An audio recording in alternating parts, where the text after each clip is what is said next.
How did Idi Amin die? Introduction.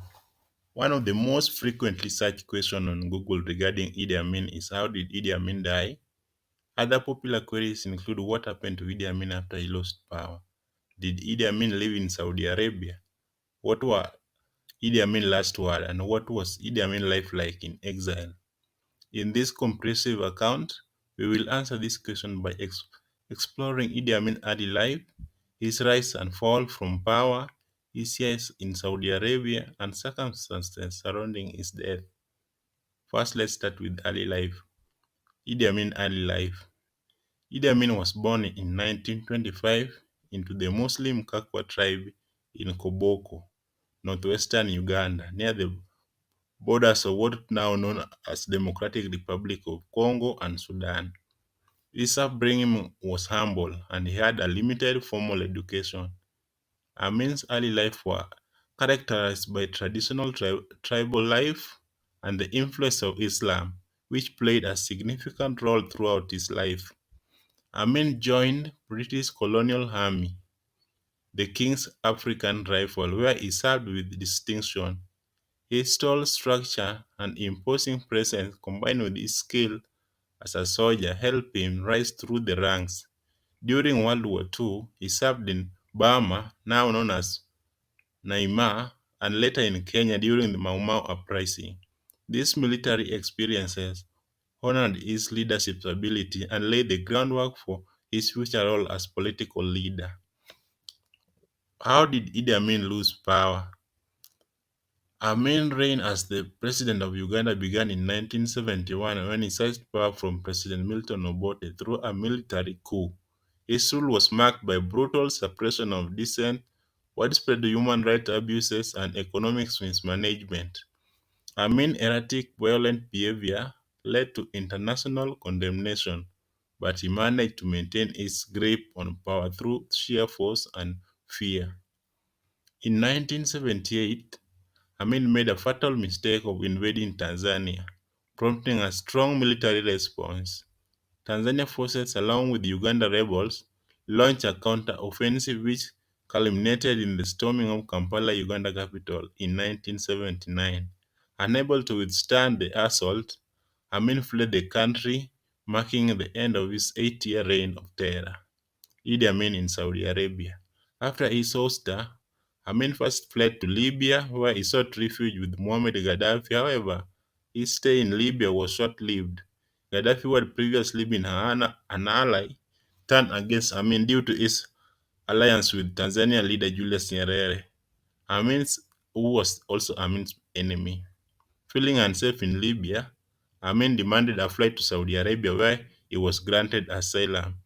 Upon arrival in Saudi Arabia, Amin settled into a life of relative obscurity. The Saudi government provided him with a monthly stipend reportedly amounting to 30,000 US dollar.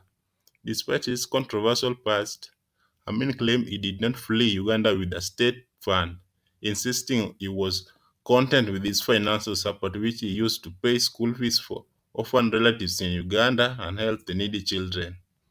Amin quoted, I am leading a quiet life and committed to my religion, Islam, and Allah. I don't have problem with anyone. Amin told a newspaper during his exile interview. His pastimes included reciting Quranic verses, swimming, fishing in the Red Sea, reading and watching television, particularly news programs. He also enjoyed playing. He also enjoyed playing accordion and singing songs from his days as a soldier in the King's Rifle Army.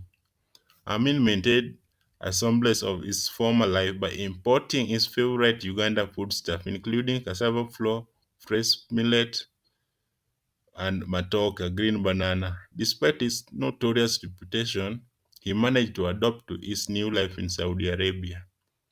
Idi Amin admitted to hospital. In the year 2003, Idi Amin's health deteriorated significantly due to kidney failure. He was admitted to King Faisal Specialist Hospital in Jeddah. During his stay in the hospital, he encountered an Indian nurse whose family he had expelled from Uganda during his regime. This encounter highlighted the full circle of his tremendous life, bringing together both the brutality of his past and the humility of his later years. As his condition worsened, Amin became introspective and relaxive. He adopted a fruitarian diet, earning the nickname Dr. Jaffa for his love of oranges. Despite his attempt to manage his health through diet, lifestyle changes, his kidney failure continued to progress. Idi Amin encountered with a nurse. In a poignant twist of fate, one of the most dramatic episodes of Idi Amin's later life occurred in Saudi Arabia hospital in the year 2003. Vasanti Makwana, a Canadian nurse who had been expelled from Uganda as a child during Amin regime, encountered him while he was undergoing treatment for kidney disease. Makwana, who had taken a short-term job in Saudi Arabia, was shocked to find herself face to face with the man who had devastated her family life she said at around 2 a.m. I got the phone from supervisor at the hospital. There is a VIP coming to be treated for dialysis, she recalled. When she saw him being wheeled into her unit, she was overwhelmed with a mix of fear and anger. Despite her personal history, Makwana adhered to the professional duty and treated Amin with the care he needed. During their brief encounter, Amin, visibly weakened and ill, pleaded with her, please help me. I'm very sick. Makwana assured him of her help but also confronted him, revealing her identity as one of the Ugandans he had expelled. A moment of confrontation. In those few moments, Makwana expressed the pain her family endured during Amin's policy.